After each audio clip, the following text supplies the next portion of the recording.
सिंह एवं मूसार कहानी थरे जेतेबेले सिंह जंगल रे शोइथिला तार मनोरंजन पई एक मूसा सिंह शरीर रे डेइंबा आरंभ कला। एही कारणरू सिंहर निद विचलित हेला एवं से उठीगला एवं रागीगला। जेतेबेले रागिकी से मूसाकू खाइबाकू गला, मूसा तांकू मुक्त करिबाकू अनुरोध कला एवं से शपथ कला जे जदि से एहा आवश्यक करंती तेबे से निश्चित भावरे सिंहर साहाय्यकू आसिबे। मूसार एही दुस्साहसिक कार्य देखि सिंह बहुत हसी हसी ताकू छाड़ीदेला। किछि मास परे गोटिए दिन किछि शिकारी जंगलकू शिकार करिबाकू आसी सिंहकू निज जालरे धरिले। एही समयरे से तांकू एक गछरे बांधी रखिथिले। एपरि परिस्थितिरे असुविधारे पड़िथिबा सिंह निजकू मुक्त करिबाकू बहुत चेष्टा कला किंतु किछि करिपारिला नाही। एभଳି परिस्थितिरे से जोरे गर्जन करिबाकू लागिला। एल तार गर्जन दूररू सुनागला। मूसा निकट रास्ता देई जाउथिला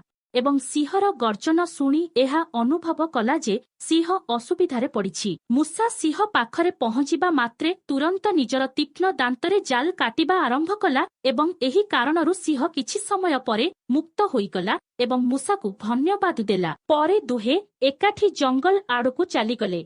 एही कहानी आमकू एहा शिक्षा देला जे एक उदार हृदय सहित करा जाइथिबा कार्य सर्वदा फल देइथाए।